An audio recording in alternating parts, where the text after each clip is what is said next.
मला 5 वर्षापासून डायबिटीजचा फार त्रास होता आणि मला 14 वर्षापासून हाय ब्लड प्रेशरचा त्रास होता आणि 1 वर्षापासून मला किडनी फ्लोचा त्रास सुरू झाले.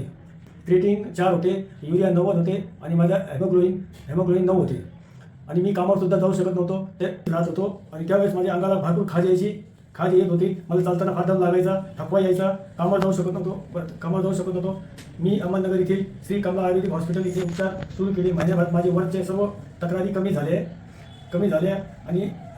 एकाच महिन्यात माझे क्रिएटिन 3 झाले व दुसऱ्या महिन्यात माझे क्रिएटिन 2 झाले, युरिया 30 झाले आणि हिमोग्लोबिन 14 झाले. आता मी दररोज कामावर जात आहे. त्यामुळे डॉक्टर महेश मुळे व डॉक्टर अंशु मुळे यांचा मी खूप खूप आभारी आहोत. वय 68.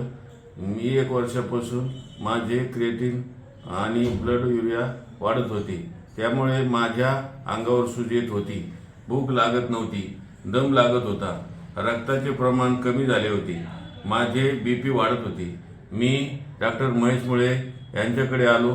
त्यांनी मला आयुर्वेदिक औषधे, बस्ती, विघ्नकर्म अशी ट्रीटमेंट दिली. 2 महिन्यातच माझे सर्व तक्रारी कमी झाल्या व क्रिएटिन कमी झाले आणि हिमोग्लोबिन वाढले. उसको 15 साल से डायबिटीज है और हाइपरटेंशन, हाई ब्लड प्रेशर है।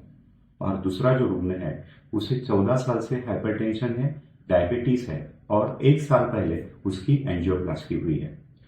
मैं ये डिटेल में इसलिए बता रहा हूं कि ताकि आपके समझ में आ जाए कि इतने ओल्ड एज में और इतने मेजर कॉम्प्लिकेटेड डिसऑर्डर होने के बावजूद भी सीकेडी में यानी क्रॉनिक किडनी डिसीज में आयुर्वेद के रिजल्ट कितने अच्छे आते हैं।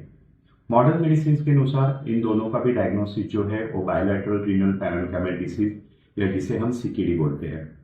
ये दोनों भी जो रुग्ण हैं ये लॉन्ग टर्म से डायबिटिक है, इसीलिए इन दोनों में भी डायबिटीज का जो कॉम्प्लिकेशन है जिसे डायबिटिक नेफ्रोपैथी कहा जाता है वो हुआ है।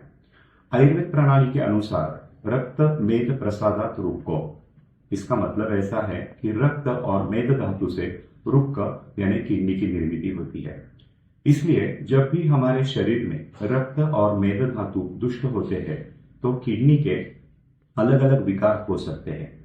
इन सीकेडी में हम हमारे यहाँ शास्त्रोक्त पद्धति से स्नेहपान पूर्वक विरेचन, बस्ती, रक्तमोक्षण, नस्य, विद्ध और विशेषतः अवगाह स्वेद ये ट्रीटमेंट देते हैं।